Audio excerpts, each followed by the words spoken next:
ഇന്ന് നമുക്ക് Dominic and the ladies purse എന്ന മലയാള സിനിമയുടെ കഥ നോക്കിയാലോ. കഥയുടെ ചുരുക്കം എന്തെന്നാൽ, കളഞ്ഞു കിട്ടുന്ന ഒരു ലേഡീസ് പേഴ്സ് അത് അന്വേഷിക്കുവാനായി എത്തുന്ന ഡിറ്റക്റ്റീവ് ഓഫീസറായിട്ടുള്ള ഡൊമിനിക്കും ഡൊമിനിക്കിന്റെ കൂട്ടാളിയായിട്ടുള്ള ഗൗതമും ആ ഒരു പേഴ്സിനെ കുറിച്ച് അന്വേഷിച്ചു പോകുമ്പോൾ ചുരുളഴിയുന്നത് വലിയ വലിയ സത്യങ്ങളും. അതെന്തെന്നൊക്കെ അറിയണ്ടേ? എങ്കിൽ നമുക്ക് വേഗം വീഡിയോയിലേക്ക് കടക്കാം. അതിനു മുൻപായിട്ട് വീഡിയോ കാണുന്ന കൂട്ടുകാർ ഒന്ന് ലൈക്ക് ചെയ്തിട്ട് കാണാൻ മറക്കരുതേ. സിനിമയുടെ തുടക്കത്തിൽ കാണിക്കുന്നത് ഒരു ഡിറ്റക്റ്റീവ് ഏജൻസിയിലേക്ക് സ്റ്റാഫിനെ എടുക്കുന്ന പരസ്യം കണ്ട് അവിടേക്ക് എത്തുന്ന ഗൗതമിനെയാണ്. ഈ ഡിറ്റക്റ്റീവ് ഏജൻസി നടത്തുന്നത് നായകനായ ഡൊമിനിക്കായിരുന്നു. ആദ്യ കാഴ്ചയിൽ തന്നെ ഗൗതമിനെ ഡൊമിനിക്കിന് ഒരുപാട് ഇഷ്ടമായി. അതുകൊണ്ട് തന്നെ തന്റെ അസിസ്റ്റന്റ് ആയിട്ട് ഗൗതമിനെ വലിയ ഇന്റർവ്യൂ ഒന്നും നടത്താതെ സെലക്ട് ചെയ്യും. അവരുടെ ആദ്യത്തെ കേസ് സോമൻ പിള്ള എന്നൊരാളിനെ കുറിച്ച് അന്വേഷിക്കലായിരുന്നു. അതിനു വേണ്ടിയിട്ട് ഗൗതമിനെയും കൂട്ടിയിട്ട് ഡൊമിനിക് ആണെങ്കിൽ ഒരു ഹോട്ടലിലേക്ക് പോകും.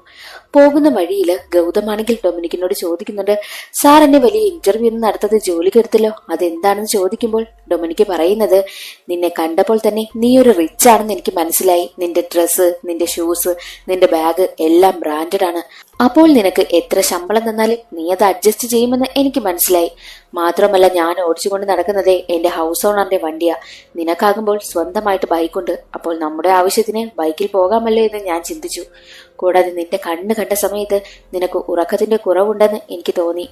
ഉറക്കം ഒഴിഞ്ഞിരുന്ന് ജോലി ചെയ്യണം, അതാണ് നമ്മുടെ ആവശ്യമെന്നും ഡൊമിനിക്ക് പറയുന്നു. ഇതൊക്കെ കൊണ്ടാണ് ഗൗതമിനെ ഡൊമിനിക്ക് സെലക്ട് ചെയ്തതും.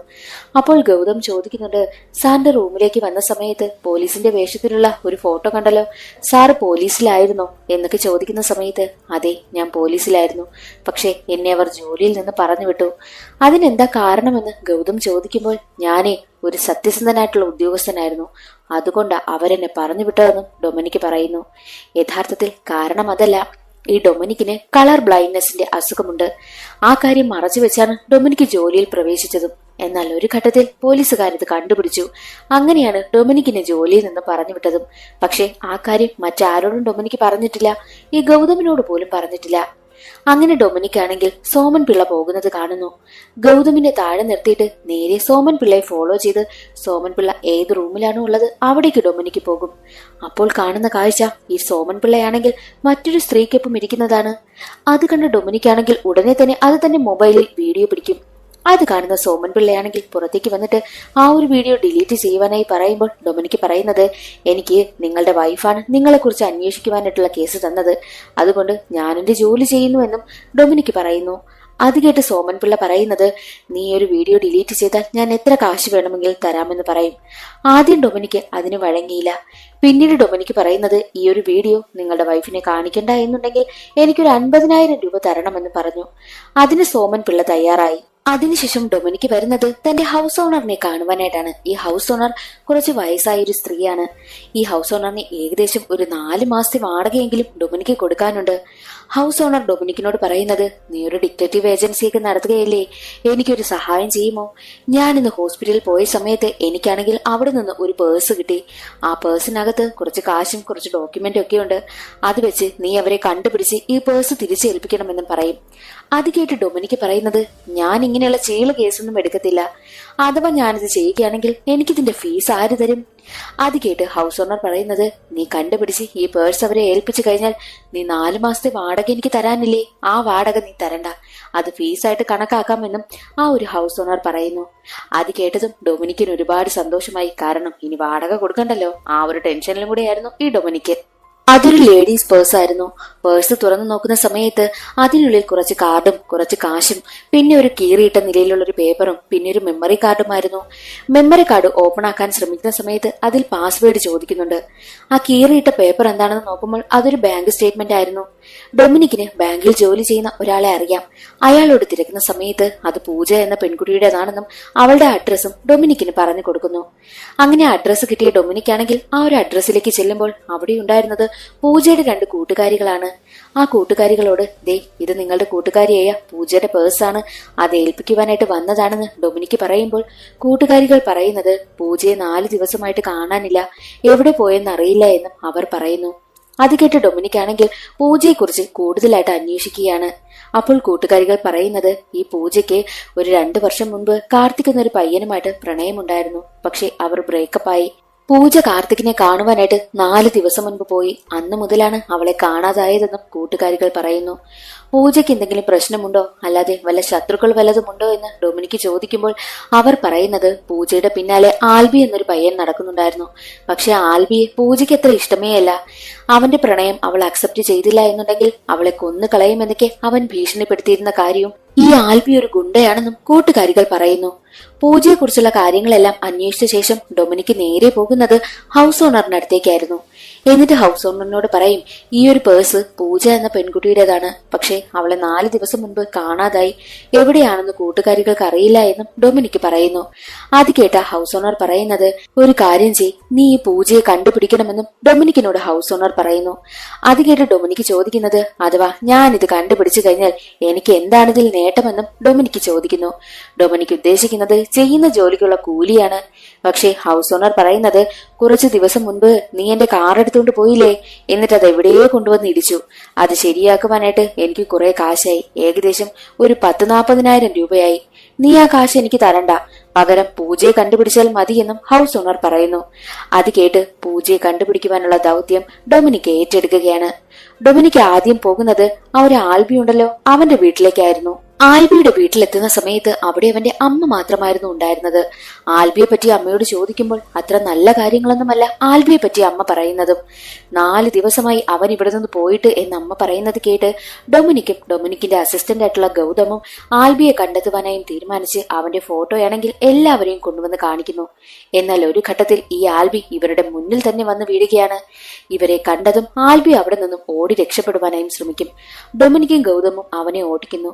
ഒരു ഘട്ടത്തിൽ ആൽബി ചെല്ലുന്നത് അവന്റെ കൂട്ടുകാർക്കടുത്തേക്കായിരുന്നു. അവിടെ വെച്ച് വലിയൊരു ഫൈറ്റ് തന്നെ നടക്കും. ആ ഫൈറ്റിനിടയിൽ ഡൊമിനിക്കാണെങ്കിൽ ആൽബിയോട് ചോദിക്കുന്നുണ്ട്, പൂജയെ നിനക്കറിയത്തില്ലേ എന്ന് ചോദിക്കുമ്പോൾ, പൂജയെ എനിക്കറിയാം, പക്ഷെ അവളെ കാണാതായ കേസിൽ എനിക്ക് യാതൊരുവിധ പങ്കുമില്ല, ഞാൻ മറ്റൊരു കേസിൽ പെട്ട് നിൽക്കുകയാണെന്നും ആൽബി പറയുന്നു. ആൽബിയും ഡൊമിനിക്കും ഫൈറ്റിനിടയിലാണല്ലോ സംസാരിക്കുന്നത്. അത് കണ്ട് ഗൗതമാണെങ്കിൽ ഡൊമിനിക്കിനെ ആൽബി ഉപദ്രവിക്കുമോ എന്ന് പേടിച്ച് ഉടനെ തന്നെ അവിടെ ഉണ്ടായിരുന്ന ഒരു കമ്പിയെടുത്ത് ആൽബിയുടെ തലക്കടിച്ചു. ആൽബിയാണെങ്കിൽ ബോധം കെട്ട് വീഴുകയാണ് ചെയ്തതും. ആ ഒരു കേസിൽ ഡൊമിനിക്കിനെയും ഗൗതമിനെയും പോലീസ് അറസ്റ്റ് ചെയ്തുകൊണ്ടുപോയി. ആ വിവരം പറഞ്ഞ ഹൗസ് ഓണർ ആണെങ്കിൽ ആൽബിയുടെ അമ്മയെ കൊണ്ടുവന്ന് സ്റ്റേഷനിൽ വന്ന് കംപ്ലൈന്റ് ഇല്ല എന്നെഴുതി കൊടുക്കുകയും ചെയ്തു. അതോടുകൂടി 2 പേരും പുറത്തിറങ്ങി. എന്നാലും ഡൊമിനിക്കും ഗൗതവും പൂജയെക്കുറിച്ചുള്ള അന്വേഷണം അവസാനിപ്പിച്ചില്ല. അവർ അത് വീണ്ടും ആരംഭിച്ചു. ഡൊമിനിക്കിന്റെ മനസ്സിൽ ഒരു ചോദ്യമുണ്ടായിരുന്നു.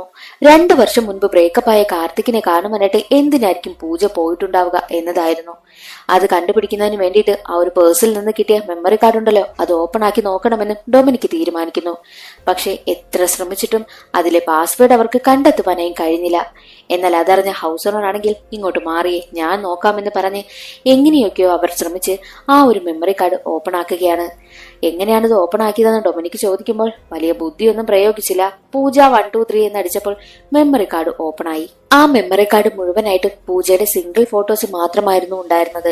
അതിൽ ഈ കാർത്തികിനെ സംബന്ധിക്കുന്ന യാതൊരുവിധ വിവരവും കിട്ടുന്നതേയില്ല. കാർത്തികിന്റെ ഒരു ഫോട്ടോ പോലുമില്ല. മാത്രമല്ല അതിൽ പൂജയുടെ ഒരു സെൽഫി വീഡിയോ ഉണ്ടായിരുന്നു. അത് ഇത് ഹോട്ടലിൽ വെച്ച് എടുത്തതാണെന്നും അത് കാണുമ്പോൾ തന്നെ മനസ്സിലാകും. മാത്രമല്ല അതിൽ നിന്നും ഒരു പുരുഷന്റെ ശബ്ദമൊക്കെ കേൾക്കുന്നുണ്ട്. ചിലപ്പോൾ അത് കാർത്തികിന്റേതാകാം. കാർത്തിക് വീഡിയോയിൽ വരുവാനായിട്ടും കൂട്ടാക്കുന്നതേയില്ല. മാത്രമല്ല ആ ഒരു വീഡിയോയുടെ ബാക്ക്ഗ്രൗണ്ടിലാണെങ്കിൽ ഒരു ന്യൂസ് കേൾക്കുന്നു. മൂലക്കട പഞ്ചായത്തിൽ ലൈബ്രറി ഉദ്ഘാടനം കഴിഞ്ഞു എന്നതായിരുന്നു ആ ഒരു ന്യൂസ്. അത് കേട്ട് ഡൊമിനിക്കാണെങ്കിൽ മൂലക്കട എവിടെയെന്ന് കണ്ടുപിടിക്കുവാനായും തീരുമാനിച്ചു. അത് വയനാട്ടിലുള്ള ഒരു സ്ഥലമാണെന്ന് മനസ്സിലാക്കി അവിടേക്ക് പോകും. ഈ മൂലക്കട പഞ്ചായത്ത് വയനാട് ജില്ലയിലാണെന്നും അവിടുത്തെ ലൈബ്രറി എന്നാണ് ഉദ്ഘാടനം ചെയ്തതെന്ന് നെറ്റിൽ സെർച്ച് ചെയ്ത് നോക്കുമ്പോൾ ഡിസംബർ 31, 2021 അവർക്ക് കണ്ടെത്തുവാനായും കഴിഞ്ഞു. ആ ഒരു സ്ഥലത്തെ ഹോട്ടലിലെത്തി കാർത്തികിനെയും പൂജയും പറ്റി അന്വേഷിക്കും. 2 വർഷം മുൻപുള്ള CCTV ഫുട്ടേജ് എടുക്കാൻ പറ്റുമോ എന്ന് ചോദിക്കുമ്പോൾ ഇവിടെ 6 മാസം വരെയുള്ള CCTV ഫുട്ടേജ് കിട്ടും, അത് കഴിഞ്ഞുള്ളതെല്ലാം ഓട്ടോമാറ്റിക്കായിട്ട് ഡിലീറ്റ് ആകുമെന്നും റിസപ്ഷനിസ്റ്റ് പറഞ്ഞു. റിസപ്ഷനിസ്റ്റ് വഴി കാർത്തികിന്റെ അഡ്രസ്സും എടുത്ത് ഡൊമിനിക്കും ഗൗതമും കാർത്തികിന്റെ വീട്ടിലേക്ക് പോയി. അവിടെ ചെന്നപ്പോൾ കാർത്തികിന്റെ സിസ്റ്റർ ആയിട്ടുള്ള നന്ദിതയായിരുന്നു ഉണ്ടായിരുന്നത്. കാർത്തികിനെ പറ്റി അന്വേഷിക്കുന്ന സമയത്ത് ഞെട്ടിക്കുന്ന വാർത്തയാണ് ഗൗതമിന് കേൾക്കുവാനായും കഴിഞ്ഞത്. എന്തെന്നാൽ 2 വർഷം മുൻപേ കാർത്തികിനെ കാണാതായി. കാർത്തികിനെ കാണാനില്ല എന്ന വിവരം അറിഞ്ഞാണ് നന്ദിത നാട്ടിലേക്ക് വന്നതെന്നും നന്ദിത പറയുന്നു. നന്ദിതയോട് കൽക്കട്ടയിൽ എന്താണ് ചെയ്യുന്നതെന്ന് ഡൊമിനിക്ക് ചോദിക്കുമ്പോൾ ഞാനൊരു ക്ലാസിക്കൽ ഡാൻസറാണ്, പിന്നെ എന്റെ സഹോദരനെ കാണാനില്ല എന്ന വിവരം അറിഞ്ഞാണ് ഞാൻ നാട്ടിലേക്ക് വന്നതും ഇതുവരെയും അവനെ കണ്ടെത്താനായില്ല എന്നും നന്ദിത പറയുന്നു. അപ്പോൾ ഡൊമിനിക് ആണെങ്കിൽ പൂജയെ പറ്റി ചോദിക്കും. നന്ദിത പറയുന്നത് പൂജയുമായിട്ടുള്ള റിലേഷൻഷിപ്പിനെ പറ്റി എനിക്കറിയാം, പക്ഷെ അവൻ കൂടുതലായിട്ടൊന്നും എന്നോട് പറഞ്ഞിട്ടില്ല എന്നും നന്ദിത പറയുന്നു. അതേസമയം തന്നെ അവിടെ ഉണ്ടായിരുന്ന ഒരു ഫോട്ടോയിൽ ഈ കാർത്തിക് ആണെങ്കിൽ നാടക വേഷമൊക്കെ ധരിച്ചു നിൽക്കുന്നത് ഡൊമിനിക്കിന്റെ ശ്രദ്ധയിൽപ്പെടുന്നു. കാർത്തിക് ഏതെങ്കിലും നാടക ട്രൂപ്പിൽ ഉണ്ടായിരുന്നോ എന്ന് ചോദിക്കുമ്പോൾ നന്ദിത പറയുന്നത് കാർത്തികിനെ അഭിനയിക്കുവാനൊക്കെ ഒരുപാട് ഇഷ്ടമായിരുന്നു, അതുകൊണ്ട് തന്നെ ഇവൻ തമിഴ്നാട്ടിലുള്ള ഒരു നാടക ട്രൂപ്പിൽ പങ്കെടുത്ത് നാടകത്തിലൊക്കെ അഭിനയിക്കുമായിരുന്നു എന്നും നന്ദിത പറയുന്നു. അപ്പോൾ ഡൊമിനിക്ക് ചോദിക്കുന്നുണ്ട്, കാർത്തികിനെ എന്നാണ് കാണാതായത്? അത് ഡിസംബർ 31, 2021 നന്ദിത പറയും. നിങ്ങൾ പോലീസ് സ്റ്റേഷനിലൊന്നും കംപ്ലൈന്റ് കൊടുത്തിട്ടില്ലേ എന്ന് ചോദിക്കുമ്പോൾ കൊടുത്തിട്ടുണ്ട്, പക്ഷേ യാതൊരുവിധ വിവരവും ഉണ്ടായില്ല എന്ന് നന്ദിത പറയുന്നു. ഉടനെ തന്നെ ഡൊമിനിക് ആണെങ്കിൽ നന്ദിതയും കൂട്ടി ഏത് സ്റ്റേഷനിലാണോ കംപ്ലൈന്റ് കൊടുത്തത് അവിടേക്ക് ചെന്ന് അന്വേഷിക്കും. പോലീസ് സ്റ്റേഷനിൽ കംപ്ലൈന്റ് കൊടുത്തിട്ടും യാതൊരുവിധ കാര്യവും ഉണ്ടായില്ല എന്നത് ഡൊമിനിക്കിന് മനസ്സിലായി. മാത്രവുമല്ല ഒരു കാര്യം കൂടി ഡൊമിനിക്ക് ചിന്തിക്കും, കാർത്തിക് എവിടെയാണെന്ന് കണ്ടുപിടിച്ചാൽ മാത്രമേ പൂജ എവിടെയാണെന്ന് അറിയാൻ പറ്റൂ. അതുകൊണ്ട് ഇനി മുതൽ കാർത്തികിനെ പറ്റി അന്വേഷിക്കുവാനായിട്ടും ഡൊമിനിക്ക് തീരുമാനിക്കും. കാർത്തിക് ജോലി ചെയ്തിരുന്നത് പ്രകാശ് അസോസിയേറ്റ് എന്ന കമ്പനിയിലായതിനാൽ ഡൊമിനിക്കും ഗൗതമും അവിടേക്ക് പോവുകയാണ്. എന്നിട്ട് അതിന്റെ ഓണറായ പ്രകാശിനോട് കാർത്തികിനെ പറ്റി അന്വേഷിക്കുന്ന സമയത്ത് അവനെ പറ്റി നല്ല അഭിപ്രായങ്ങളായിരുന്നു ഓണർ പറയുന്നതും. യഥാർത്ഥത്തിൽ ആ ഒരു കമ്പനിയിൽ നടക്കുന്ന ജോലി എന്തെന്നാൽ ലീഗൽ ഡോക്യുമെന്റ്സ് എല്ലാം വെരിഫൈ ചെയ്യുക, പിന്നെ മുന്നോട്ടുള്ള കാര്യങ്ങളെല്ലാം നോക്കുക. അത് തന്നെയായിരുന്നു. വലിയ വലിയ ആളുകൾ വരെ അവരുടെ ഓരോരോ വർക്കുകളും ഈ ഒരു കമ്പനിയെ ഏൽപ്പിക്കാറുണ്ടായിരുന്നു. കാർത്തിക്കിന് കമ്പനിയിലുള്ള ആരെങ്കിലുമായിട്ടോ അതോ കമ്പനിയുമായിട്ടോ എന്തെങ്കിലും പ്രശ്നം ഉണ്ടായിട്ടുണ്ടോ എന്ന് തിരക്കുന്ന സമയത്ത് കാർത്തിക്കിനെ കാണാതാകുന്നതിന് 2-3 ദിവസം മുൻപ് കാർത്തിക് വല്ലാത്ത ടെൻഷനിലായിരുന്നു. അവൻ ഡീൽ ചെയ്ത ഒരു ഡോക്യുമെന്റുമായിട്ട് ബന്ധപ്പെട്ട് അവൻ എന്തോ ഒരു പ്രശ്നമുണ്ടായിരുന്നു. ആ ടെൻഷനിലായിരുന്നു കാർത്തിക് എന്നും ഡൊമിനിക്കിന് അറിയുവാനായും കഴിഞ്ഞു. അതെല്ലാം കേട്ട് ഡൊമിനിക്കിന് കമ്പനിയുമായിട്ട് കാർത്തിക്കിന് എന്തോ പ്രശ്നം ഉണ്ടായിട്ടുണ്ട്. അതുകൊണ്ട് തന്നെ അവസാനം അവൻ ഡീൽ ചെയ്ത എല്ലാ ക്ലയന്റിന്റെ വീടിന് മുന്നിലും പോയിട്ട് കാർത്തികിനെ കാണാനില്ല എന്ന പോസ്റ്റർ ഒട്ടിക്കുവാനായിട്ടുള്ള ചുമതലയും ഗൗതമിനെ ഏൽപ്പിക്കുന്നു. എന്താണ് അവരുടെ പ്ലാൻ എന്നാൽ, ഇപ്പോൾ ഈ ഒരു പോസ്റ്റർ ഒട്ടിച്ചു കഴിഞ്ഞാൽ ആ ഒരു ക്ലയന്റ്സ് എല്ലാം അത് കാണുമല്ലോ. അവരുടെയൊക്കെ എക്സ്പ്രഷൻ വെച്ച് ആരാണ് ഇതിന് പിന്നിലെന്ന് കണ്ടെത്തുക, അതാണ് ഡൊമിനിക്കിന്റെയൊക്കെ പ്ലാൻ. ആ ഒരു ദൗത്യം ഇപ്പോൾ ഏറ്റെടുത്തിരിക്കുന്നത് ഗൗതമാണ്. എന്നാൽ ഈ ഡൊമിനിക്കും ഗൗതമും കൂടി തമിഴ്നാട്ടിലെ ഒരു നാടക ട്രൂപ്പിൽ കാർത്തിക് ഉണ്ടായിരുന്നെന്ന് പറഞ്ഞല്ലോ.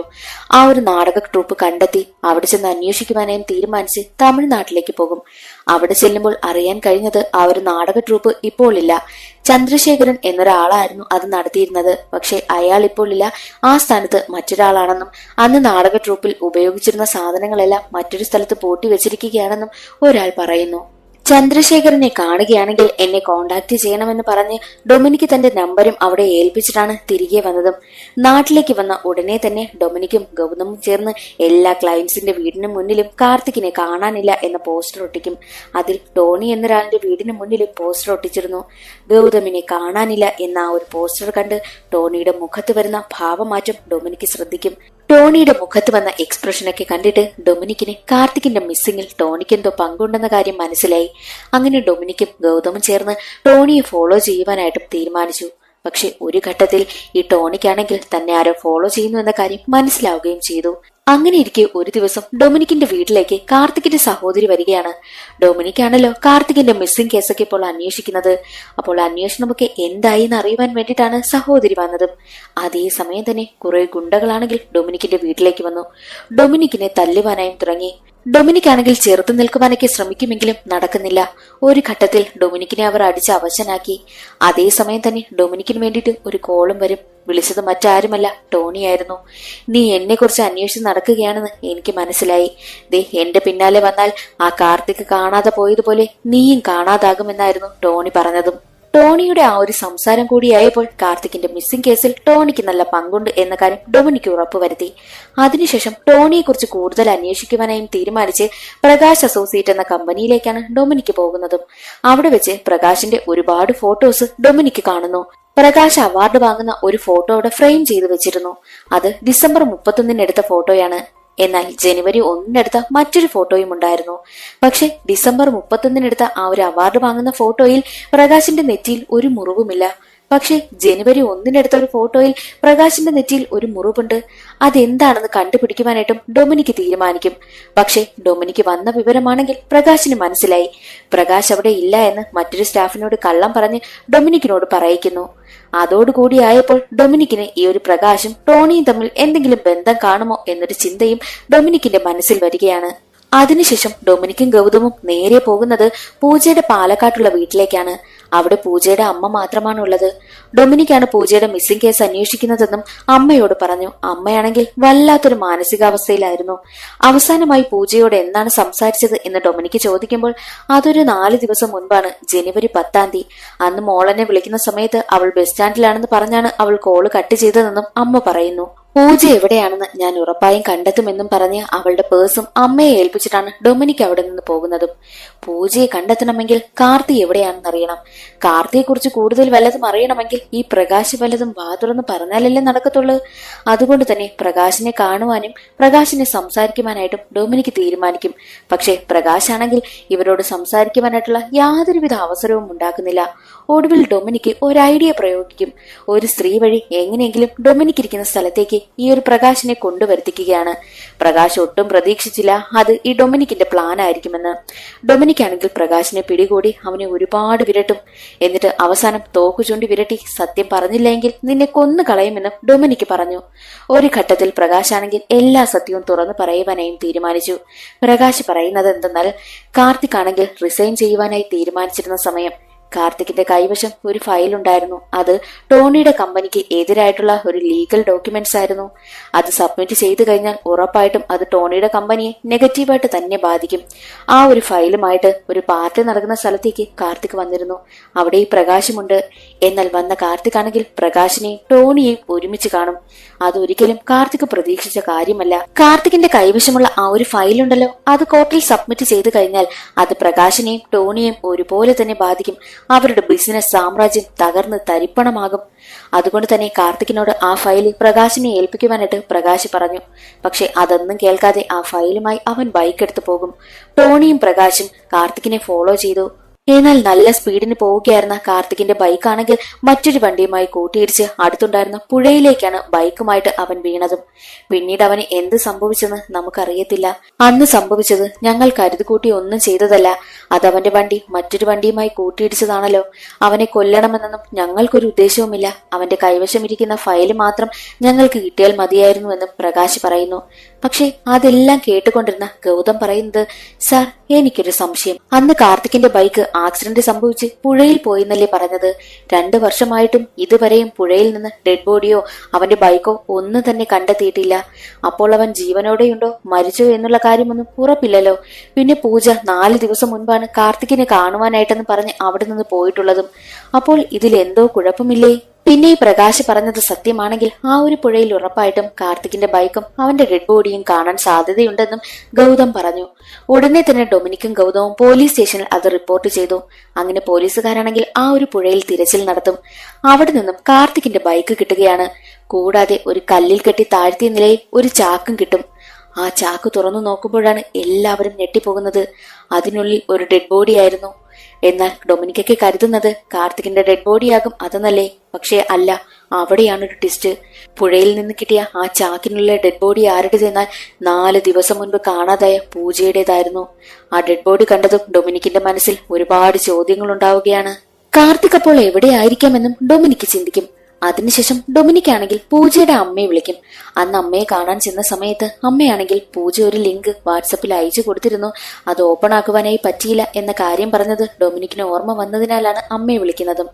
എന്നിട്ട് പൂജ അവസാനമായി അയച്ചു കൊടുത്ത ആ ഒരു ലിങ്ക് ഡൊമിനിക്കിന് അയച്ചു കൊടുക്കുവാനായും പറഞ്ഞു. അങ്ങനെ ലിങ്ക് കിട്ടിയ ഡൊമിനിക് അത് ഓപ്പൺ ആക്കി നോക്കുമ്പോൾ കാണുന്നത് കാർത്തികിന്റെ സഹോദരിയായ നന്ദിതയുടെ ഡാൻസ് പെർഫോമൻസിന്റെ വീഡിയോ ആയിരുന്നു. അത് കാണുന്ന ഡൊമിനിക്കിന് ഒരു കാര്യം മനസ്സിലായി. അപ്പോൾ 4 ദിവസം മുൻപ് പൂജ കാണുവാനായി പോയത് മിക്കവാറും കാർത്തികിനെ ആയിരിക്കില്ല. ചിലപ്പോൾ നന്ദിതയെ ആയിരിക്കാമെന്ന് ചിന്തിച്ച് ഉടനെ തന്നെ നന്ദിതയുടെ വീട്ടിലേക്ക് പോകും. അവിടെ നന്ദിതയുടെ ജോലിക്കാരനുണ്ടായിരുന്നു. ജോലിക്കാരനെ കണ്ട ഡൊമിനിക് ആണെങ്കിൽ പൂജയുടെ ഫോട്ടോ കാണിച്ചു കൊടുത്തിട്ട് ഈ പെൺകുട്ടിയെ എന്നെങ്കിലും നിങ്ങൾ ഇവിടെ കണ്ടിട്ടുണ്ടോ എന്ന് ചോദിക്കുമ്പോൾ വേലക്കാരൻ പറയുന്നത് ഞാനിവിടെ വർഷങ്ങളായി ജോലി ചെയ്യുകയാ, പക്ഷെ ഇതുവരെയും ഈ ഫോട്ടോയിൽ കാണുന്ന പെൺകുട്ടിയെ ഞാൻ ഇവിടെയൊന്നും കണ്ടിട്ടില്ല എന്നും അയാൾ പറയുന്നു. അതിനുശേഷം ഡൊമിനിക് ആണെങ്കിൽ നന്ദിതയുടെ അടുത്തേക്കെത്തി. എന്നിട്ട് പറയുന്നത് പുഴയിൽ നിന്നും ഒരു ഡെഡ് ബോഡി കിട്ടിയിരുന്നു, പക്ഷെ അത് കാർത്തികിന്റേതല്ല എന്ന് പറയുമ്പോൾ അത് കേട്ട് നന്ദിതയ്ക്ക് ഒരുപാട് സമാധാനമാകും. ഇന്നവന്റെ പിറന്നാളാ, കാർത്തിക് എവിടെയെങ്കിലും ജീവനോടെ ഉണ്ടായിരിക്കുമല്ലേ എന്ന് നന്ദിത ഡൊമിനിക്കിനോട് പറയുന്നു. അതിനുശേഷം ഇന്ന് ഞാൻ പായസം വെച്ചു, ഞാൻ പായസം തരട്ടെ എന്ന് പറഞ്ഞ് അവൾ പായസം എടുക്കുവാനായിട്ട് ഫ്രിഡ്ജ് തുറക്കുന്നു. എന്നാൽ ആ ഫ്രിഡ്ജിനുള്ളിൽ ഒരാളുടെ ഡെഡ് ബോഡി ഇരിക്കുന്നതായി കാണിക്കും. അത് മറ്റാരുമല്ല, പലിശക്കാരന്റെ ഡെഡ് ബോഡിയായിരുന്നു.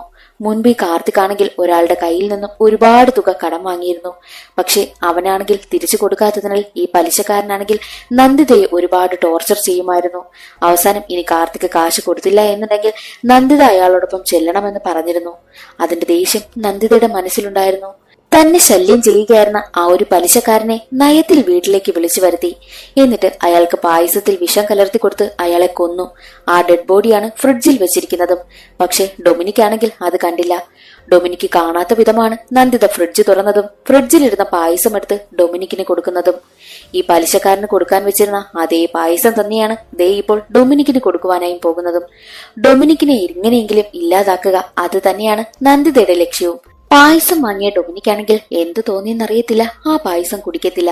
എന്നിട്ട് ഡൊമിനിക് ആണെങ്കിൽ നന്ദിതയോട് ചോദിക്കുന്നുണ്ട്, നിങ്ങളെപ്പറ്റി അന്വേഷിച്ച സമയത്ത് 15 വയസ്സ് വരെയുള്ള ഡീറ്റെയിൽസേ ഞങ്ങൾക്ക് കിട്ടിയുള്ളൂ.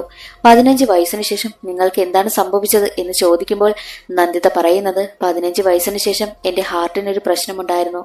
അതിന്റെ ഓപ്പറേഷൻ എല്ലാം കഴിഞ്ഞതിന് ശേഷം കാർത്തികിനെയും കൂട്ടി ഞാൻ നേരെ ചന്ദ്രശേഖർ എന്ന ആളുടെ അടുത്ത് വന്നു. തമിഴ്നാട്ടിലുള്ള ആ ഒരു നാടക ട്രൂപ്പ് നടത്തിയിരുന്നില്ലേ, അയാളുടെ കാര്യമാണ് നന്ദിത പറയുന്നത്. അങ്ങനെ കാർത്തിക്കും നന്ദിതയും തമിഴ്നാട്ടിലുള്ള ചന്ദ്രശേഖരന്റെ നാടക ട്രൂപ്പിൽ ചേർന്നു. അതിനുശേഷം ക്ലാസിക്കൽ ഡാൻസ് ഒക്കെ പഠിച്ച നന്ദിതയാണെങ്കിൽ കൊൽക്കത്തയിലേക്ക് പോയി. ഏകദേശം ഒരു 3 വർഷം അവിടെ നിന്നു. കാർത്തിക്കിനെ കാണാനില്ല എന്നറിഞ്ഞതിനു ശേഷമാണ് നാട്ടിലേക്ക് വന്നതും. 2 വർഷമായി താനിപ്പോൾ നാട്ടിലുണ്ടെന്നും നന്ദിത പറയുന്നു. അപ്പോൾ ഈ ഡൊമിനിക് ചോദിക്കുന്നത്, നിങ്ങൾ പൂജയെ കണ്ടിട്ടില്ല എന്ന് പറഞ്ഞു, സത്യം പറ, പൂജയെ നിങ്ങൾ കണ്ടിട്ടില്ലേ എന്ന് ചോദിക്കുമ്പോൾ ഇല്ല, ഞാൻ കണ്ടിട്ടേ ഇല്ല എന്നും അവളെ കുറിച്ച് പറഞ്ഞറിവ് മാത്രമേ ഉള്ളൂ എന്ന കാര്യത്തിലും നന്ദിത ഉറച്ചു നിൽക്കുന്നു. അപ്പോൾ ഡൊമിനിക് ചോദിക്കുന്നത്, പൂജയെ കാണാതായിട്ട് 4 ദിവസം കഴിഞ്ഞു. ഈ 4 ദിവസത്തിന് മുൻപ് പൂജ ഇവിടേക്കല്ലേ വന്നത് എന്ന് ചോദിക്കുന്ന സമയത്ത് അവളാണെങ്കിൽ ആ ഒരു കാര്യത്തിൽ തന്നെ ഉറച്ചു നിൽക്കും. പൂജയെ കണ്ടിട്ടേ ഇല്ല, തനിക്ക് പറഞ്ഞറിവ് മാത്രമേ ഉള്ളൂ എന്നാണ് അവൾ ഉറച്ചു നിൽക്കുന്നതും. എന്നാൽ ഡൊമിനിക് ചോദിക്കുന്നത്, അവസാനമായിട്ട് പൂജ അവളുടെ അമ്മയ്ക്ക് അയച്ചു കൊടുത്തത് നിങ്ങളുടെ ഡാൻസിന്റെ വീഡിയോ ആണല്ലോ എന്ന് ചോദിക്കുമ്പോൾ അത് കേട്ട നന്ദിത പറയുന്നത്, അത് ചിലപ്പോൾ എന്റെ ഏതെങ്കിലും ഡാൻസ് പെർഫോമൻസിന്റെ വീഡിയോ റെക്കോർഡ് ചെയ്ത് അയച്ചു കൊടുത്തതായിരിക്കാം. അല്ല, നിങ്ങൾ ഈ ചോദിക്കുന്നതൊക്കെ കേട്ട് കഴിഞ്ഞാൽ ഞാനാണ് പൂജയെ കൊന്നതുപോലെയാണല്ലോ എന്നൊക്കെ നന്ദിത ദേഷ്യപ്പെടും. അതേസമയം തന്നെ ഡൊമിനിക്കിനൊരു ഫോൺ കോൾ വരും. മുൻപ് ഡൊമിനിക് ആണെങ്കിൽ തമിഴ്നാട്ടിലെ ആ ചന്ദ്രശേഖരനെ കാണുവാനായിട്ട് പോയല്ലോ, നാടക ട്രൂപ്പ് നടത്തുന്ന. ചന്ദ്രശേഖരൻ വരികയാണെങ്കിൽ എന്റെ നമ്പറിൽ വിളിക്കണമെന്ന് പറഞ്ഞ് ഒരു നമ്പർ മറ്റൊരാളിനെ ഏൽപ്പിച്ചിട്ടാണല്ലോ അന്ന് ഡൊമിനിക് വന്നതും. അങ്ങനെ തിരിച്ചു വന്ന ചന്ദ്രശേഖരനാണെങ്കിൽ ഡൊമിനിക്കിന്റെ നമ്പർ കിട്ടി ഡൊമിനിക്കിനെ കോണ്ടാക്ട് ചെയ്യും. എന്തിനാണ് നിങ്ങൾ എന്നോട് സംസാരിക്കണമെന്ന് ആവശ്യപ്പെട്ടത് എന്ന് ആ ചന്ദ്രശേഖരൻ ചോദിക്കുമ്പോൾ ഡൊമിനിക് പറയുന്നത്, നിങ്ങൾക്ക് കാർത്തികിനെ പറ്റി അറിയാമോ എന്ന് ചോദിക്കുമ്പോൾ ചന്ദ്രശേഖരൻ പറയുന്നത്, അറിയാം, അവൻ നല്ല പയ്യനായിരുന്നു. എന്റെ നാടകത്തിന്റെ ലീഡ് റോൾ അവനായിരുന്നു. അവന്റെ അച്ഛൻ മരിച്ചതിൽ പിന്നെ അവൻ ഫുൾ ടൈം ഇവിടെ തന്നെയായിരുന്നു വളർന്നതെല്ലാം. അവന്റെ ചേച്ചി നന്ദിത 15 വയസ്സിൽ ഹാർട്ടിന് കംപ്ലൈന്റ് വന്ന് മരണപ്പെട്ടു. അതിനുശേഷം കാർത്തിക വല്ലാത്തൊരവസ്ഥയിലായിരുന്നെന്നും ചന്ദ്രശേഖരൻ പറയുന്നു. അത് കേട്ടതും ഡൊമിനിക് ഞെട്ടിപ്പോയി. എന്താ പറഞ്ഞത്? കാർത്തികിന്റെ സഹോദരി നന്ദിത 15 വയസ്സിൽ മരണപ്പെട്ടെന്നോ? അപ്പോൾ ഞാൻ ദേ നിൽക്കുന്നത് അവന്റെ ചേച്ചി നന്ദിതയ്ക്കടുത്താ. നിങ്ങൾ എന്താ പറയുന്നത് എന്ന് ചോദിക്കുമ്പോൾ അതിനൊരു വഴിയുമില്ല. 15ാമത്തെ വയസ്സിൽ നന്ദിത മരണപ്പെട്ടു. ഞാനാ നന്ദിതയെ അടക്കം ചെയ്തതെന്നും ചന്ദ്രശേഖരൻ പറയുന്നു. ഒരിക്കലും ഡൊമിനിക്കിനെ വിശ്വസിക്കാൻ പറ്റാത്ത കാര്യമായിരുന്നു ചന്ദ്രശേഖരന്റെ വായിൽ നിന്ന് കേട്ടത്. നന്ദിത മരിച്ചതിൽ പിന്നെ കാർത്തിയുടെ അവസ്ഥ വളരെ മോശമായിരുന്നു എന്ന് പറഞ്ഞ് ചന്ദ്രശേഖരൻ മറ്റൊരു കാര്യം കൂടി പറഞ്ഞു.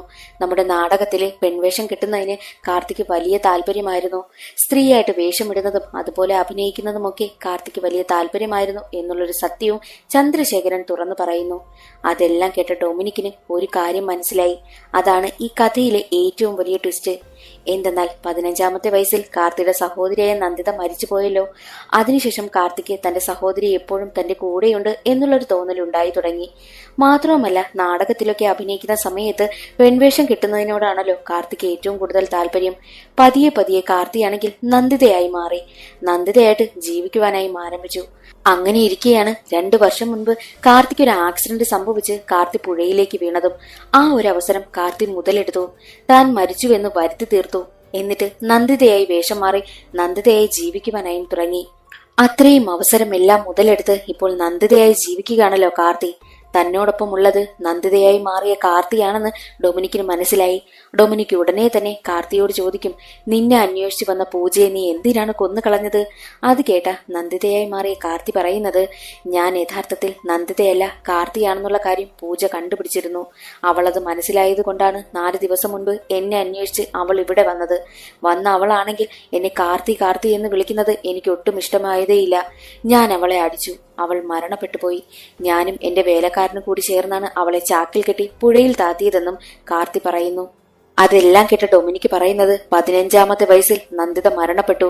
നീ കാർത്തിയാണ്, അല്ലാതെ നീ നന്ദിതയല്ല, നീ കാർത്തി തന്നെയാണ് എന്ന് പറയുമ്പോൾ കാർത്തി കാർത്തി എന്ന് പറയുന്നത് കേട്ട് കാർത്തിക്ക് യഥാർത്ഥത്തിൽ ദേഷ്യം വന്നു. അവൻ അങ്ങനെ പറയുന്നത് ഇഷ്ടമല്ലല്ലോ. നന്ദിതയായി മാറിയിരിക്കുകയാണല്ലോ അവൻ.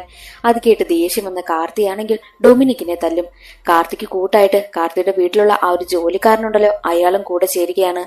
ഡൊമിനിക്കിനെ ഒരുപാട് ഉപദ്രവിക്കുന്നു. മാത്രമല്ല, അവിടെയുണ്ടായിരുന്നൊരു കത്തി കൊണ്ട് ഡൊമിനിക്കിന് ഒരുപാട് പരിക്കുകൾ ഏൽപ്പിക്കുകയും ചെയ്തു. അകത്ത് നടക്കുന്ന ശബ്ദമെല്ലാം കേട്ട് പുറത്തുണ്ടായിരുന്ന ഗൗതമാണെങ്കിൽ അകത്തേക്ക് വന്ന് നോക്കിയപ്പോൾ പരിക്ക് പറ്റി കിടക്കുന്ന ഡൊമിനിക്കിനെയാണ് കാണുന്നത്. ഉടനെ തന്നെ തന്റെ കൈവശമുണ്ടായിരുന്ന തോക്കെടുത്ത് ചൂണ്ടുമ്പോൾ 2 പേരും വിരണ്ടു പോകും. ആ വേലക്കാരനും കാർത്തിയും അവിടെ നിന്ന് ഇറങ്ങി ഓടുകയും ചെയ്തു. അത് കാണുന്ന ഡൊമിനിക്ക് പറയുന്നത്, നീ എന്തായി കാണിക്കുന്നത്? അത് വെറും കളിത്തോക്ക. എത്രയും വേഗം എന്നെ ഹോസ്പിറ്റലിൽ എത്തിക്കേ, ഇല്ല എന്നുണ്ടെങ്കിൽ ഞാൻ ചത്തുപോകുമെന്നും ഡൊമിനിക്ക് പറഞ്ഞു. ഉടനെ തന്നെ ഗൗതമാണെങ്കിൽ ഡൊമിനിക്കിനെ ഹോസ്പിറ്റലിലും എത്തിച്ചു. അത് കഴിഞ്ഞ് കുറെ നാളുകൾക്ക് ശേഷം ഡൊമിനിക്കിനെയാണ് കാണിക്കുന്നത്. ഡൊമിനിക് ആണെങ്കിൽ തന്റെ യൂട്യൂബ് ചാനലിൽ പോസ്റ്റ് ചെയ്യുവാൻ വേണ്ടിയിട്ടുള്ള ഒരു വീഡിയോ ഷൂട്ട് ചെയ്യുകയാണ്. നന്ദിത എന്ന പേരിൽ കാർത്തിക് ചെയ്തു കൂട്ടിയ കുറ്റങ്ങളെല്ലാം ഇപ്പോൾ ഡൊമിനിക് വഴി തെളിഞ്ഞിരിക്കുന്നല്ലോ. കാർത്തികിനെ അറസ്റ്റും ചെയ്തല്ലോ. ഇപ്പോൾ ഡൊമിനിക് ആണെങ്കിൽ നന്ദിത എന്ന പേരിൽ കാർത്തിക് താമസിച്ച ആ ഒരു വീടിന് മുന്നിലെത്തി തന്റെ കണ്ടെത്തലുകളെല്ലാം പറഞ്ഞുകൊണ്ട് ഒരു വീഡിയോ യൂട്യൂബിൽ പോസ്റ്റും ചെയ്യുന്നു. അതോടുകൂടി സിനിമയുടെ കഥ അവിടെ അവസാനിക്കുകയാണ്. ഇന്നത്തെ ഈ ഒരു വീഡിയോ എല്ലാവർക്കും ഇഷ്ടമായെന്ന് കരുതുന്നു. ഇഷ്ടമായാൽ ഒന്ന് ലൈക്ക് ചെയ്ത് സപ്പോർട്ട് ചെയ്യാനും ചാനൽ ഇഷ്ടമായാൽ സബ്സ്ക്രൈബ് ചെയ്യാനും മറക്കരുതേ. അടുത്തൊരു സിനിമയുടെ കഥയിൽ കാണാം. അതുവരെ എല്ലാ കൂട്ടുകാർക്കും ബൈ.